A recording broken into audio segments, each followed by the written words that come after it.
Hello friends, good evening. I am here with new video. पिछला video में मैंने बनाया था, आपने देखा होगा। अब ये नया वीडियो है, how to attempt paper and do time management, कि पेपर को किस प्रकार से अटेम्प्ट करें और टाइम मैनेजमेंट किस तरीके से रखें। सबसे पहले मैं आपको बता दूं कि राजस्थान वालों को बता देता हूं, खासतौर पर कल रीट का एग्जाम भी है, तो कोई भी अव्यवस्था से बचने के लिए आप थोड़ा समय से निकलिएगा। जैसे मैंने बताया था कि 8:15 तक पहुंच जाना, तो आप थोड़ा सा और पहले निकल जाना, जिससे आप समय से पहुंच सके। ओके फ्रेंड्स, तो अब मैं बता देता हूं आपको क्या करना है, कि आपको रोल नंबर की एंट्री है वो सही तरीके से भरनी है।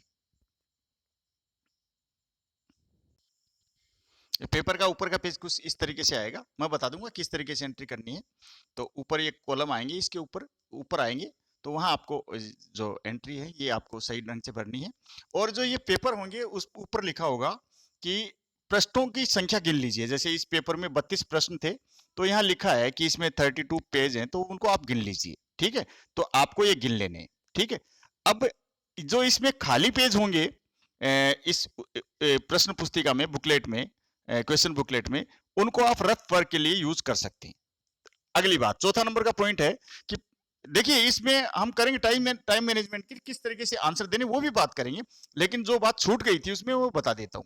सबके 4 ऑप्शन आएंगे, तो इसमें से सिर्फ आपको एक ही चुनना है, जो सही उत्तर आपको लगता है वही चुनना है, एक से ज्यादा को नहीं चुनना है। वही बबल, वही गोला आपको डार्क करना है नीले या बॉल पॉइंट पेन से, जो आपको सही लगता हो। अब कई बच्चों के क्वेश्चन आ रहे हैं कि सर ये प्रश्न माइनस मार्किंग कितने नंबर की होगी। तो दोस्तों मैं आपको बता देता हूं, ये क्लियर कर देता हूं। कई बच्चे कह रहे हैं 1 नंबर कटेगा, कई कह रहे हैं 2 कटेगा, कोई कह रहे हैं आधा कटेगा। तो आपको क्लियर कर देता हूं कि सही उत्तर के लिए आपको 2 मार्क्स मिलेंगे। ठीक है, और जो आपका गलत हो गया प्रश्न, गलत उत्तरों में प्रत्येक के लिए ऋणात्मक माइनस 0.5, यानी आपका आधा अंक कटेगा। ठीक है, मिलेंगे कितने? 2। ठीक है, और यानी 25% मार्क्स आपके कटेंगे, 50% नहीं है। आप इसको 50% समझ रहे हैं, वो गलत है। ठीक है ना, 50% नहीं है, 0.5 है, यानी आधा नंबर, आधा मार्क्स आपका कटेगा। और आपका सही उत्तर होगा तो आपको 2 मार्क्स मिलेंगे। और जिन प्रश्नों का आपने उत्तर नहीं दिया है, तो वहां आपका न तो कटेगा न मिलेगा, आपको 0 मार्क्स मिलेगा। ठीक है ना, शून्य मिलेगा आपको। इसलिए आपको कंफ्यूज होने की जरूरत नहीं है। अब चलिए बात करते हैं। तो ये पेपर आएगा इंग्लिश और हिंदी दोनों मीडियम में आएगा। तो आपको क्या करना है कि इंग्लिश में हिंदी दोनों जो वर्जन है वो चेक करने हैं, क्योंकि इंग्लिश मीडियम वाला है ना, वो ही मान्य होता है। अगर कोई विवाद होता है, विसंगति होती है, तो इंग्लिश वर्जन है वो ही मान्य होता है। तो आपको इंग्लिश वाला भी देखना है, कोई आपको समझ में नहीं आ रहा। ओके फ्रेंड्स, इस तरीके से आपको पेपर मिलेगा, ये 2 ईयर बीएड वालों के लिए है। तो यहाँ आपको अपने रोल नंबर लिखने हैं, जो आपके एडमिट कार्ड पे रोल नंबर दिए हुए हैं, तो यहाँ आपको वो रोल नंबर आपको यहाँ पे लिखने हैं। और इनको सही तरीके से आपको पढ़ना है, क्या क्या लिखा है कि 80 प्रश्न है, और ये द्विभाषी यानी बायो लैंग्वेज में है, हिंदी और इंग्लिश में। संदेह की दशा में ये लिख रखा है अंग्रेजी अनुवाद मान्य होगा। तो इंग्लिश वर्जन है ना, वही ट्रांसलेशन जो इंग्लिश में वही मान्य होगा। ये आपने पढ़ लिया है। और यहाँ आप देख लीजिए किस किस में होंगे, भाषा प्रवीणता, लैंग्वेज प्रोफिशिएंसी, टीचिंग एप्टीट्यूड और रीजनिंग एबिलिटी। अब इसके बारे में बात कर लेते हैं दोस्तों। तो देखिए 20 क्वेश्चन आएंगे आपके लैंग्वेज प्रोफिशिएंसी में, 20 क्वेश्चन आएंगे। ठीक है, 20 क्वेश्चन आएंगे लैंग्वेज प्रोफिशिएंसी के। ठीक है, तो 40 नंबर का ये हो गया, 20 गुना 2, ये हो गए 40। ठीक है, और टीचिंग एप्टीट्यूड के आएंगे 30 प्रश्न। ठीक है, 30 गुना 2 ये हो गए आपके 60।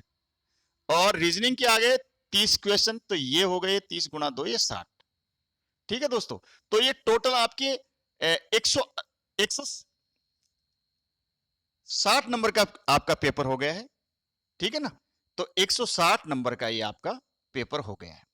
ठीक, तो आपको इसमें से कितने ला सकते हैं, आपको ज्यादा से ज्यादा मार्क्स लाने हैं, तो ये मैं इसमें बात कर देता हूं कि टीचिंग एप्टीट्यूड से पहले हम लैंग्वेज लैंग्वेज प्रोफिशिएंसी की बात करते हैं। तो लैंग्वेज प्रोफिशिएंसी में सिर्फ इंग्लिश आएगी, इंग्लिश में ही। लैंग्वेज प्रोफिशिएंसी का मतलब ये नहीं है अब हिंदी इंग्लिश जो भी आ गई, जैसे राजस्थान में आरपीएटी या और किसी में होता है, तो ऐसा नहीं है। यहाँ लैंग्वेज प्रोफिशिएंसी सिर्फ इंग्लिश की आएगी, और जो इंग्लिश मीडियम वाले हैं उनको थोड़ा फायदा भी होगा, वो जल्दी कर पाएंगे। लेकिन जो हिंदी मीडियम वाले हैं उनको यहाँ थोड़ा समय लग सकता है, ठीक है ना। तो आप घबराएं नहीं, आपको टाइम यहाँ मिल जाएगा। यहाँ आपको कोई अनुवाद वाली बात भी नहीं है, ट्रांसलेशन भी नहीं मिलेगा। इंग्लिश में है तो इंग्लिश में ही करना आपको। अब टीचिंग एप्टीट्यूड है और रीजनिंग है, तो ये आप हिंदी और इंग्लिश दोनों में मिलेगा। तो इनमें जीके के प्रश्न भी आएंगे, जैसे नई शिक्षा नीति के बारे में आ जाएगा, करंट अफेयर्स आ जाएंगे। तो ये सब आपको ये आता है करेंगे, नहीं आता है तो आगे बढ़ेंगे। चलो इसके बारे में बात कर लेते हैं पहले। तो आपको समय कितना मिलेगा, पहले इसकी बात कर लेते हैं। तो आपको जो 80 प्रश्न है, 80 क्वेश्चन है, उनके लिए आपको टाइम मिलेगा 120 मिनट, यानी 2 घंटे, ठीक है। तो एक प्रश्न के लिए कितना हो गया, 1.5 मिनट, ठीक है, यानी 90 सेकंड। 90 सेकंड मिले आपको एक प्रश्न के लिए। तो समय कम नहीं है दोस्तों। आप सोचते हो कि समय कम है, समय कम नहीं है, आप इसमें आराम से हल कर सकते हैं। तो किसी को लैंग्वेज प्रोफिशिएंसी, हिंदी मीडियम वालों को लैंग्वेज प्रोफिशिएंसी में ज्यादा समय लगेगा, क्योंकि इसमें इस सेक्शन में पैराग्राफ पढ़कर भी उत्तर देने होते हैं, ठीक है ना, तो थोड़ा टाइम लगेगा। इंग्लिश वालों को भी थोड़ा समय लग सकता है, लेकिन वो आगे कवर हो जाएगा। तो माइनस मार्किंग है, तो इस बात का ध्यान रखते हुए इस सेक्शन में रिस्क बिल्कुल नहीं ले। आता है तो करें, नहीं तो तुक्का नहीं लगाएं, आगे बढ़े। अब क्या करना आपको, पहले प्रश्न को ध्यान से पढ़ें। जैसे ये प्रश्न आ गया, ये आपने पैराग्राफ पढ़ा, ठीक है। पैराग्राफ पढ़ने के बाद आपको उत्तर देने, ठीक है। ये जो पैराग्राफ आ गया, read the passage given below and answer the questions that follow. तो ये पैराग्राफ आपने पूरा पढ़ा, पूरा पढ़ लिया। इसके बाद आपको जो ये प्रश्न है, जो पहला प्रश्न है, दूसरा प्रश्न है, तो इनके आपको उत्तर देने, इन क्वेश्चंस के, तो आपको समय लगेगा।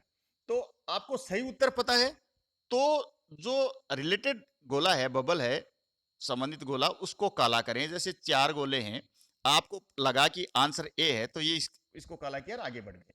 अगर पता नहीं है तो फिर आगे बढ़ो, रुकना नहीं है, ठीक है ना। टाइम आपको वहां खराब नहीं करना है, क्योंकि आप रुक गए वहां तो आप सिलेक्शन से दूर हो जाएंगे। माइनस मार्क गलत कर दिया तो माइनस मार्किंग होगी, तो भी सिलेक्शन से दूर हो जाएंगे। रिस्क बाद में लें।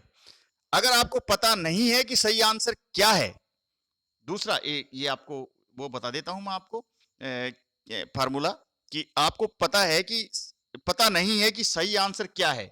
ए बी सी डी, ये ए बी सी डी ये दिए हुए हैं, आपको पता नहीं, लेकिन आपको पता है कि डी तो नहीं हो सकता। सही आंसर पता नहीं है, लेकिन आपको गलत है वो पता है। ये सी भी गलत है, तो बी भी गलत है, तो इसका मतलब ए तो अपने आप सही हो गया ना भाई। 3 गलत हो गए तो ए सही हो गया, तो ये चौथा ये ऑप्शन आपका सही हो जाएगा। तो ऐसे आप ऐसे भी आप इसको चुन सकते हैं। रीजनिंग में रिस्क बिल्कुल नहीं ले, ठीक है ना। ये इसमें थोड़ा टाइम कंज्यूम होगा कई प्रश्नों में, तो आप घबराएं नहीं। पहली बार में आप क्या करेंगे कि 1 से लेके 80 तक के प्रश्न, 1 से लेके 80 तक के प्रश्नों को करते चले जाएं। जिनके उत्तर पता है आंसर देते जाएं, ठीक है। जिनके उत्तर पता है ना आपको, तो आप गोले काले करते चले जाएं, ठीक है। ऐसा करने पर आपके पास टाइम जरूर बचेगा। अब दूसरी बार फिर से शुरू करें, 1 से 80 तक से फिर से शुरू करें, फिर से जाएं। पहली बार में जिन प्रश्नों के उत्तर आपको नहीं आए, उनको हल करने की कोशिश करें। चूंकि अब तक आप एग्जाम के लिए कंडीशन हो चुके होंगे, तो कुछ प्रश्नों के उत्तर जो आप भूल रहे हैं वो रिकॉल हो जाएंगे और आपका स्कोर बढ़ाने में आपकी मदद करेंगे, ठीक है दोस्तों। अब जिन प्रश्नों में आपको लगता है कि टाइम कंज्यूम होगा, ठीक, तो उन्हें लास्ट में सोल्व करें। खासतौर पर रीजनिंग वाले प्रश्न हैं जो टाइम कंज्यूमिंग होते हैं कई प्रश्न, तो उनको क्या करेंगे उनको आप लास्ट में हल करेंगे। उनको रफ स्पेस दे रखा आपकी बुकलेट में, तो वहां हल करेंगे। अब क्वेश्चन बुकलेट और एमआर पर एक सरसरी OMR शीट के ऊपर एक सरसरी नजर डालें कि आपने जो आंसर दिए हैं, तो कहीं ऐसा तो नहीं है कि आपने बुकलेट में तो प्रश्न को टिक कर दिया, या आपको दिमाग में आ गया कि हाँ ये मेरे को आता है, ये मेरे को आता है, लेकिन OMR शीट में आपने आंसर शीट में गोला भरा ही नहीं है।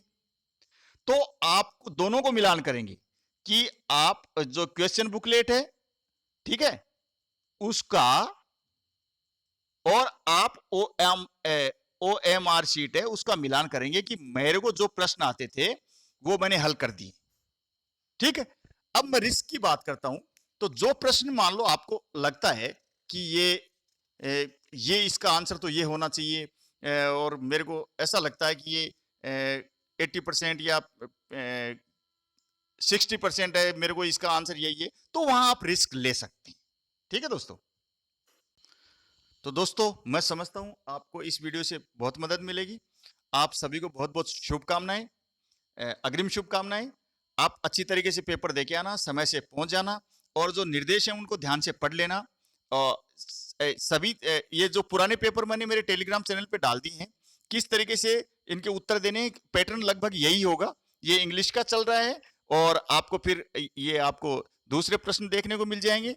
ठीक है, तो ये पार्ट बी में टीचिंग एप्टीट्यूड के प्रश्न देखने को मिल गए। तो इसी तरीके से आप एक बार मेरे टेलीग्राम चैनल पे जाके देख सकते हैं कि पेपर का पैटर्न क्या था। ये 2019 में पेपर हुआ था दोस्तों, उसके बाद 2020 में भी नहीं हुआ, 2021 में भी नहीं हुआ, जो परसेंटेज बेस पे लिया जा रहा है। कई बच्चे प्रश्न पूछ रहे हैं, सर मेरे 300 में से 299 नंबर हैं, कुछ इतने नंबर हैं, कितने नंबर चाहिए। देखिए इसके बारे में बाद में वीडियो बनाएंगे कि क्या रह सकता है।